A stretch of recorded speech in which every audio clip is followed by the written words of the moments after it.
One day, my 11-year-old daughter, Willow, came to me and said, "Mommy, did you know that there were girls my age in the United States that are being trafficked for sex?" And I didn't.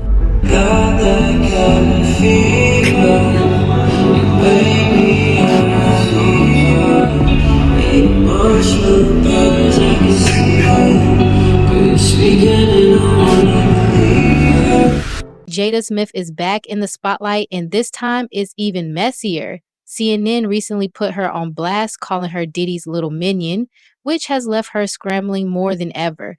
For years, rumors have swirled about something shady between Diddy, Will, and Jada. With Diddy now being confronted and Gene Deal dropping some explosive revelations, we might finally be on the verge of uncovering the answers we've all been waiting for. When you were dating J-Lo, Will Smith and Jada tried to pick her up on a threesome and you were going to beat up Will Smith. Is that true?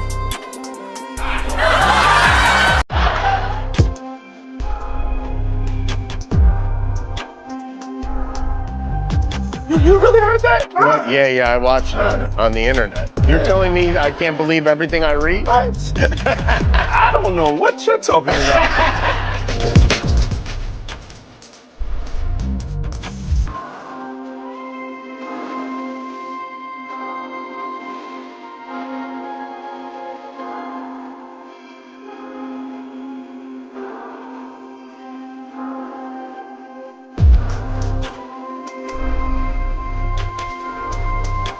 Tell me, Jennifer Lopez.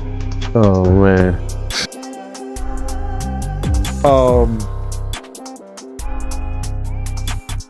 We were at a birthday party that I think either Matt Damon was giving for Ben Affleck.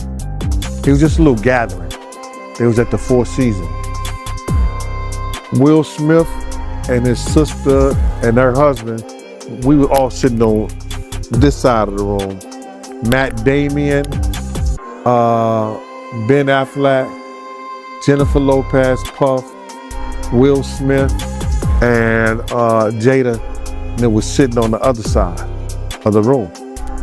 So I know Puff so well that he stood up. When he stood up, he walked and did his arm some kind of way, like, and then he did like this, you know, like that. I went over towards him. I know to go over there towards him. So I go over towards him, and he said to me, he said, "Yo,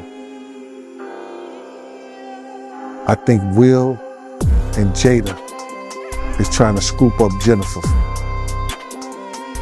I want you to stay close, because I'm a snuffer."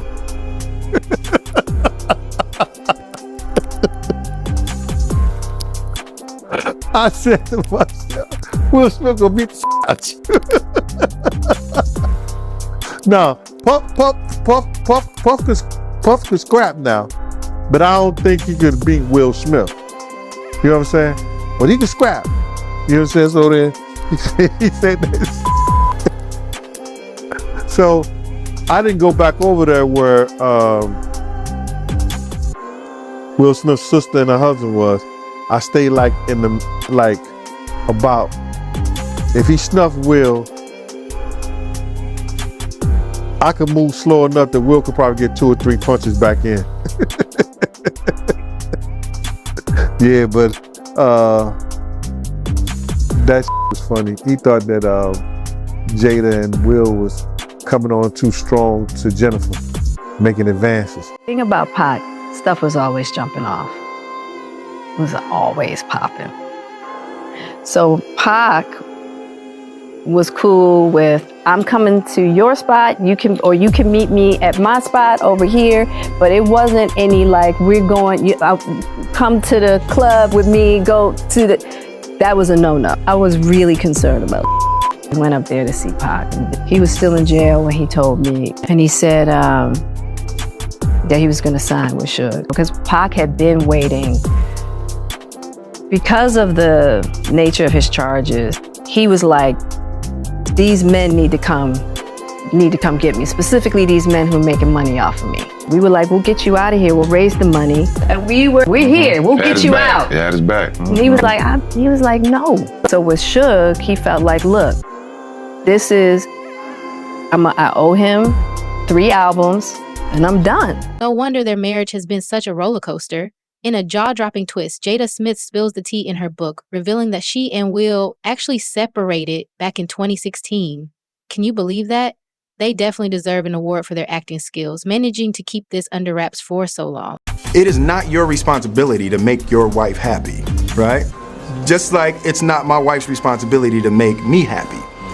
It's my responsibility to make me happy, and it's her responsibility to make her happy, and then we're gonna come together and build on that happiness. He's getting even more candid about his marriage to Jada Pinkett Smith. In a new cover story for GQ, the 53-year-old actor opens up about the revelations in his upcoming memoir, Will.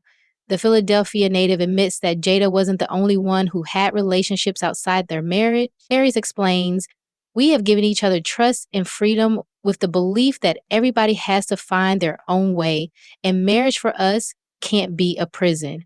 I don't suggest our role for anybody, but the experiences and freedoms that we've given one another and the unconditional support, to me, is the highest definition of love."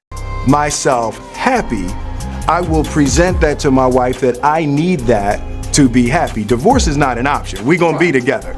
So we're gonna figure out how to be happy. The Independence Day star also opens up about his fantasies involving other women and his experience working with an intimacy coach. Will reveals that one of his greatest desires was to have a harem of girlfriends, naming Misty Copeland and Halle Berry among his fantasies. His intimacy coach even helped him work through this idea, with Will telling the magazine, "I don't know where I saw it or some as a teenager, but the idea of traveling with 20 women that I loved and took care of and all of that seemed like a really great idea." And then after we played it out a little bit, I was like, that would be horrific. That would be horrific. I was like, can you imagine how miserable? The Oscar nominee goes on to explain how the intimacy coach helped him clear his mind, allowing him to embrace who he truly is. At the end of the day, it's just not quitting, you know? In the GQ article, it's noted that Will Smith doesn't go into much detail about his 23-year marriage to Jada Pinkett Smith in his memoir. While he opens up about various aspects of his life, including his personal experiences and fantasies, the book doesn't delve deeply into the intricacies of their marriage. Will and I shared some very private truths about our relationship. The actor says that many details about their relationship have already been made public, including Jada's entanglement with singer August Alsina, which she addressed on her Facebook watch show, Red Table Talk, in July 2020. I got into a different kind of entanglement with August. One thing I want to get clear about and clean up, one of the things that was kind of swirling in the press about you giving permission, which is, the only person that can give permission in that particular circumstance is myself. Yes. A relationship. Yes, it was a relationship, absolutely. I was in a lot of pain and I was very broken. Now, in the process of that relationship, I definitely realized that you can't find happiness outside of yourself. Will explains to the magazine, quoting Jada, "I never believed in conventional marriage," adding that for much of their relationship, monogamy was a choice they made, but they never viewed it as the only form of relational perfection. Down with Will and had a conversation. He gave me his blessing. I totally gave myself to that relationship for years of my life. And I truly and really, really deeply loved and have a ton of love for. As for why Will and Jada publicly responded to August Alsina's comments about his relationship with Jada, Will explains it was to protect themselves. He says, "We sort of came to the agreement that authenticity was the release from the shackles of fame and public scrutiny." While he acknowledges that he and Jada are in a much better place now, he opens up in his book about some of the difficult moments in their marriage. According to an excerpt from Will obtained by GQ, the actor reveals that they reached a breaking point in 2011 on Jada's 40th birthday, a moment they also discussed on 40th birthday was my low point. The day after her 37th birthday, I hired a team to orchestrate her 40th birthday. I had hired a documentary team. I traced mommy's family roots. Her 40th birthday was gonna be my thing. And she's told me that the party was the most ridiculous display of my ego. Despite the hurdles, the Suicide Squad star has frequently opened up about why their decades-long marriage works. In 2015, he shared with E.T., "We don't even say we're married anymore, we say we're life partners." He emphasized that their bond is built on mutual respect, freedom, and a deep understanding of each other. You can't expect it to be easy. It's like our marriage was the most difficult, grueling, and excruciating thing that we've ever taken on in our lives. And, you know, we're just not quitters. And by the same token, we're not apathetic. So we're not going to sit there and let it, you know, be painful. We're going to keep working. And if there is a secret, I would say, is that we never went into working on our relationship. We only ever worked on ourselves individually and then presented ourselves to one another better than we were previously. In my friend group, I'm the only polyamorous person, and I have the least out of all of my friends. Willow Smith sparked the latest debate on Red Table. For you, Miss Willow, how did you make this decision? With polyamory, I feel like the main foundation is the freedom to be able to create a relationship style that works for you and not just stepping into monogamy because that's what everyone around you says is the right thing to do. The 20-year-old. On Wednesday, the multi-generational dynamic on Red Table Talk got personal once again, this time with Willow Smith's revelation that she is polyamorous. So I was like, how can I structure the way that I approach relationships with that in mind? Also, doing research into polyamory, the main reasons why monogamous relationships or why marriage, why divorces happen is infidelity. Let's say you haven't always been the kind of person that wanted to have all the time, but your partner is. Are you going to be the person to say, you know, just because I don't have these needs, you can't have them either? The 20-year-old singer opened up about her perspective on polyamorous relationships, explaining to her mom and grandma her desire to have multiple intimate partners simultaneously. How did you feel when I told you that I was polyamorous? When you were like, hey, this is my get down, I was like, I totally get it. Wanting to set up your life in a way that you can have what it is that you want. I think anything goes as long as the intentions are clear. You know what I mean? To everyone. Most people are practicing monogamy because they feel like they have no other choice. We all know that most people out here doing unethical non-monogamy any damn way. Throughout the series, all three women have maintained an open mind on various topics, and Mom Jada Pinkett Smith's reaction was no different in this case. Comfort in that it provides to almost like a social order. To life and setting boundaries and commitments. I guess I'm not really clear on what it offers you. Could you imagine being in a group and loving everyone equally? No. Whether it be platonic or not? Wow. Well, then I don't know what to say. That's because of Gam's ideas around love. While Gammy tried to understand the concept, the matriarch pointed out that many people still believe in the traditional notion of monogamous relationships. What are your feelings and ideas around marriage as you know it today? The history of marriage really irks me.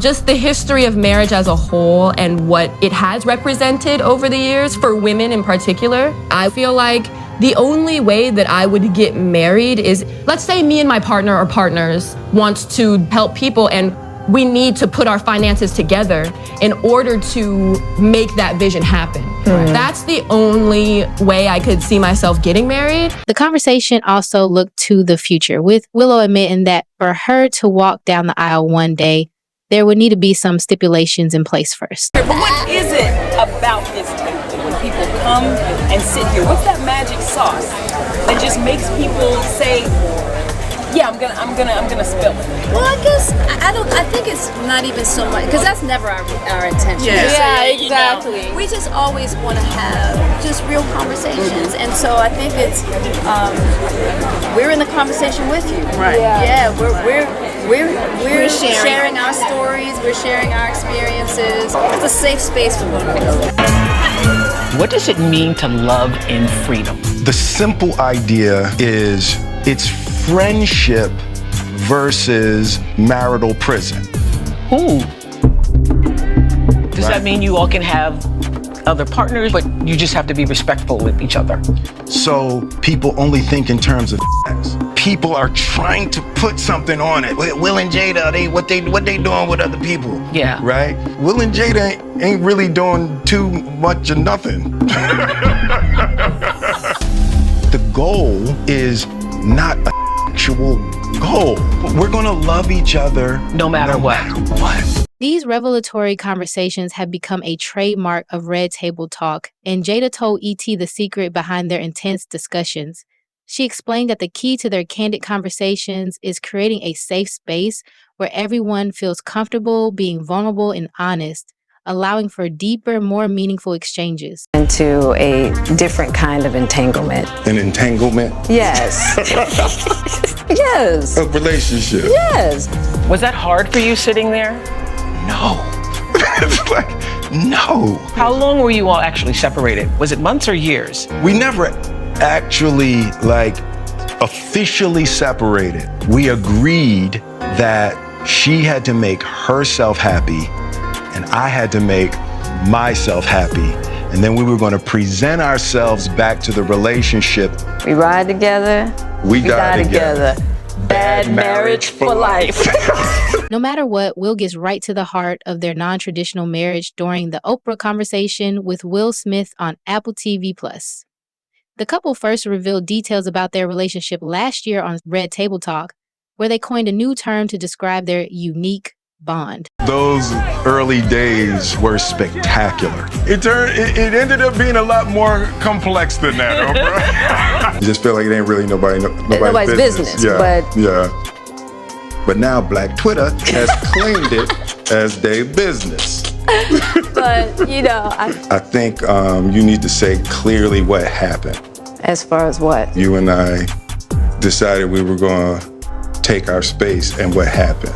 An entanglement? Yes. Yes. A relationship? Yes, it was a relationship.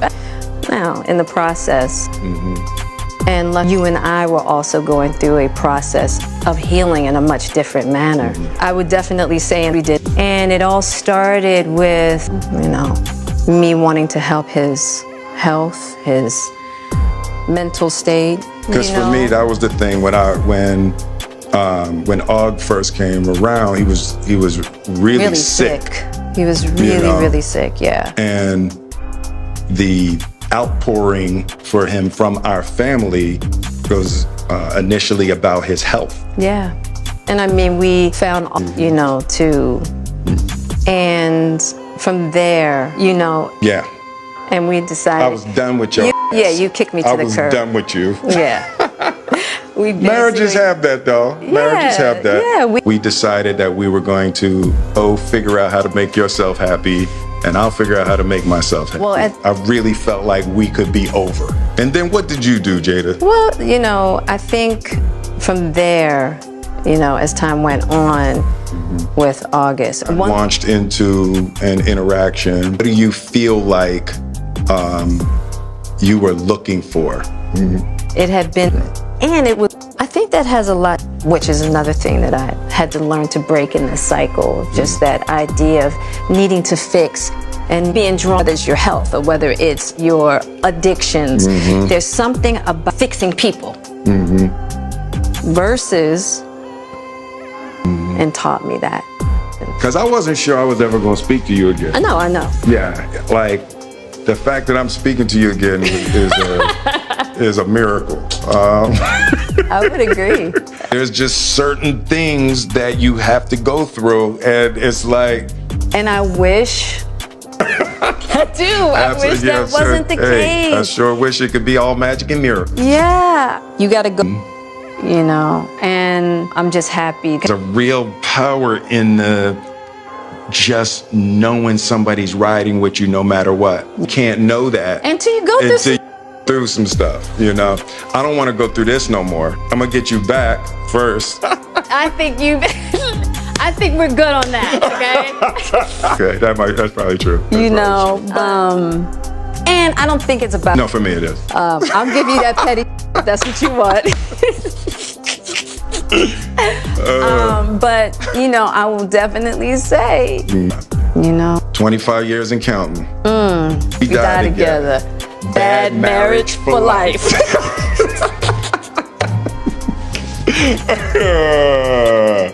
That's terrible. But yeah, it's just. I told you the first year we were married, I can love you through anything. And I didn't believe you. Yeah. I thought I was that I didn't have the girth that it was going to take to ride with you through. Yeah, I didn't know. How am I doing? You're awesome. Is a far cry from the start of their relationship. In his new memoir, Will, out Tuesday, he writes, "We drank every day and had multiple times every day for 4 straight months. There were only 2 possibilities. I was going to satisfy this woman or I was going to die trying." Come to the table, I was like, well, what do you want to talk about? He said, mushrooms. Yeah. The magic kind, of course. Yeah. Jada Smith joins his mom, Jada Pinkett Smith, and grandma, Adrienne Banfeld Norris, on Red Table Talk. And they're talking magic mushrooms, people. But since it's my mom, it's like, it's my mom. We're working together. On the latest episode of the Facebook Watch series, the fam talks about the plant medicine that some say is a miracle treatment for mental health. I was introduced to plant medicine 10 years ago to deal with my depression. And it knocked it out. Something Jada says she can speak to from personal experience. What it does, unlike just going to therapy and putting people on Prozac, right? Which I did that too. Which that is not successful for so many people. And that's the thing. So for me, I had struggled with depression for so long. You know, I mean, crippling depression. So the thing about the plant medicine is that not only does it help you feel better, but it helps you solve the problems of how you got there in the first place. This is where things get even more twisted. While we can't say for sure if this is Diddy's influence creeping into Jada's life, the latest buzz is seriously alarming. Rumors are swirling that Jada has been pushing Jaden toward drugs, even introducing him to psychedelics.